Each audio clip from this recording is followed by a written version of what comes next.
Hey folks, I'm going to do a review on this new Timex chronograph. Had the watch since Saturday, and I was going to do an initial impression first for the people who are interested in the watch so they could get some information, and then do a review later on. But I feel like the pros and cons of this watch is fairly obvious to me after wearing this watch for about 4 days or so. So I decided to just knock it out with the early reviews. So here we go. Okay, so let's get the boring stuff out of the way. The diameter of this watch is listed at 39 millimeters, which is correct when you measure the case, but with the tachymeter, tachy meter, bezel included, it measures in at slightly larger at 39.3 millimeters on my measurement. The thickness is listed at 13.5 millimeters on Timex, but on my measurements, I could not get anything below 13.8 millimeters, but about 1.5 millimeter of that was the mineral crystal. So the actual case seems to be slightly above 12 millimeters, around 12.3 millimeters on my measurements. It has 50 meters of water resistance, and inside there is a chronograph movement, an unnamed quartz that is driving the watch. Far as the variation for this model, there is a black dial gilt color combo, as well as a panda version that I have, and the bracelet version for both retails for 299 USD, while the leather strap version is $40 cheaper at 259 USD. However, as always, Timex has the 15% off coupon available when you sign up for their marketing, and everyone should take advantage of that if you're interested in buying this watch. And if you take advantage of that, it brings down the price for the bracelet version to 254 USD, and then the leather strap version down to 212 US dollars. Okay, moving on to the dial. I think this dial is freaking beautiful. Not exactly original in its design, but that slight sunburst silver dial with the polished baton hour markers and the polished hands in that 39 millimeter case. It feels like it's at that unicorn spot for majority of the wrists, including my 6.5 inch wrist. It gives off a very vintage 6263 vibes, and again, I freaking love the look of this watch, including the dial. Another pro or con, depending on your stance about the dial, is the lume. There is lube on the edges of the hands as well as the hour markers, but it's nothing to write home about. It's not that bright, and it disappears quickly than a girl you met in Medellin, Colombia, that took all your valuables. So I don't know. It's a con or a pro. Who knows? However, there is a definite con.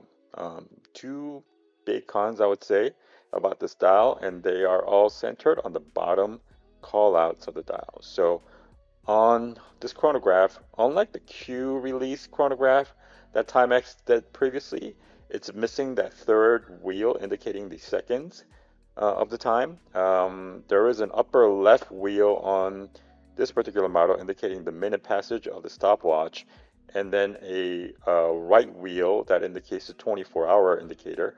However, unlike some of the chronographs, there is no third wheel on the bottom center that indicates the seconds of the time. So that is not a big deal for me, again, because I'm not a big user of the chronograph, and I'm not that important where I need to know what second uh, the time I'm at. Like, I'm really not that important. But if you are avid about knowing which second the time is at, then it's going to be a deal breaker for you because there is no second indicator on this watch.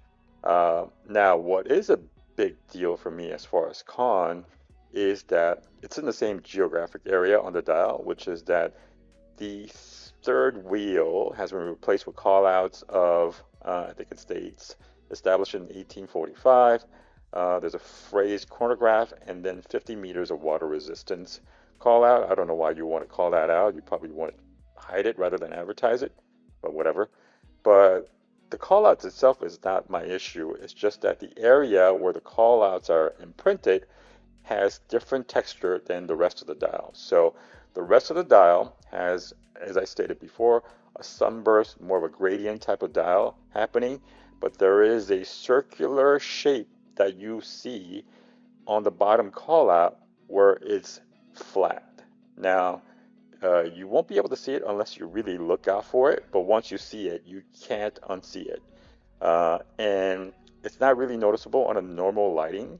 However, if you go inside on the certain shade, you begin to see that particular contrast on background on the bottom call out versus the rest of the dial a lot more. And it got to me where, because I couldn't unsee it, that I was going to return this watch. But after wearing it for about 4 days now, it just hasn't been too big of a factor. So um, maybe for you it's something that you can't get over once you see it, and then you have to return it. But for me, for whatever reason, even though I love the look of the dial, and dial is probably the most important part to me when I'm wearing the watch, and I see that contrast all the time, somehow I just got kind of gotten over it, and it doesn't bother me anymore. But I just wanted to call that out for people who are really, really sensitive to something like that. All right, Timex keeps doing new stuff with the bracelet. For a pro in my book, much like the 1983, you do not need any watch tools to adjust this particular bracelet on this chronograph. Instead, on the back, there is an indicator that lets you know which side is the adjustable side, and all you have to do is kind of pull on that side. The links kind of come off, take as many links as off as you need to, and then reattach it back in, pull on the adjustable side again, and then reattach, and then there you have it. You have the perfect sizing. Another pro of this bracelet is that it features a quick release mechanism for easy swapping out to your favorite strap, and the quality of the bracelet is pretty decent for the price point. Upon seeing the new adjustable bracelet feature on the Timex site, I started to wonder if the bracelet will feel kind of clumsy or maybe plasticky, because I don't know what kind of materials are being utilized to create that new structure as far as sizing. But upon having it in my hands, it just feels like your regular old stainless steel bracelet, which is a good thing. So that's a pro for me as well. However, there is a big con of this bracelet, and it has to do with the butterfly clasp. I freaking hate butterfly clasp, and it doesn't even come with half links. So thankfully for me, I'm able to get perfect sizing without needing any type of micro adjustments. But just be aware that it is a butterfly clasp.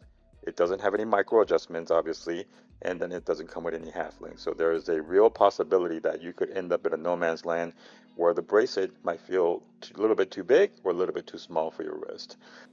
In addition to that, I would say that if there's any type of roughness around the bracelet, it is around the butterfly clasp. Now, when you kind of run it over with your fingers, there is no roughness, but when you wear it on your wrist, because the internal part of your wrist is a little bit more sensitive than your fingers, you do get a little bit of a scratchy feeling from that butterfly clasp. So the con of the bracelet just hovers around that butterfly clasp, and I wish that they would just went with just a regular clasp instead of a butterfly clasp with this particular model. Moving on to the case, the pro of this case is that it's very comfortable. Well, maybe not comfortable, but is very, very secure on your wrist.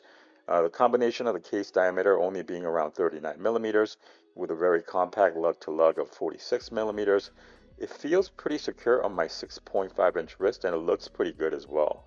And as I stated many, many times before, some people kind of look at the turn down of the lugs to see how it's going to fit on your wrist. But more than that, I think the bigger factor is the case back and how much of real estate actually makes contact with the back of your wrist. And this watch has a really flat case back with a wide diameter, I think around 30 millimeters of the back of the watch is actually making contact with the back of your wrist, which is really appreciated since the thickness of the watch is, reaching that 14 millimeter mark. So having a really secured watch on the back of your wrist is really important, and this watch actually does that. Another pro is that the brushing on the case is really uniform with no blooming or uneven bleeding that is happening. I sometimes see uneven bleeding of the brushing at this price point, but this Timex chronograph is pretty uniform all the way throughout as far as brushing on the case. There is, however, a big con, and it might be a deal breaker for some of the chronograph lovers, and it has to do with the fact that the pushers are very, very finicky. So you really need to push it to get the chronograph function working. There's a level where you think you have pushed it in sufficiently to get the functionality kicked off. However, you have to push it in a little bit more. It's like salt and pepper. Like you got to push it, and you got to push it real good to get the actual functionality kicked off. And again, you got to push it, and you got to push it real good to get the functionality stopped. Now for me, because I'm not a big user of the chronograph, I just like the aesthetics and the design of it. It's not a big deal, but if you're an avid chronograph lover who uses the function all the time, it's going to be a deal breaker for you, I would think. And finally, another possible con, which is not a con for me if you watch any of my videos, is the mineral crystals that are being utilized. I love the clarity and the actual AR functionality it provides as far as mineral crystal over the sapphire crystal. But if you're a sapphire crystal diehard, then it might be a deal breaker for you and a con as well. But for me, not a big issue. Okay, so conclusion, since I rambled on about this watch long enough, I'll try to make the conclusion very simple. Timex has been releasing some pretty decent bangers. I think this watch is no exception. I actually like this watch way more than the 1983, which is surprising. Um, and I would recommend this watch to pretty much everyone with the exception of the segment who are, ironically enough, hardcore chronograph lovers. For those segment, I think the finicky pushers in activating the functionality is going to be a deal breaker. And they probably would also want the third wheel that kind of indicates the seconds to have a complete functionality on their watches. However, I feel like the segment that Timex is serving is probably more like myself, who are kind of into watches, affordable watches at a decent quality and want a chronograph look, but probably will never utilize any of its functionalities. I know it's probably sacrilegious for like a watch reviewer on YouTube to say something like that, but I gotta be honest, I'm never gonna use it. So I think most of the people who are looking at this watch kind of fits into the same boat. And if you are one of those people, I would recommend it. Utilize the 15% off coupon to get this watch to bring the price down. And Timex ain't paying me shit for this. They're just charging my credit cards and nothing else. So I honestly love this watch and the vintage panda aesthetic. So if you like this review, like and subscribe and all that stuff. And peace.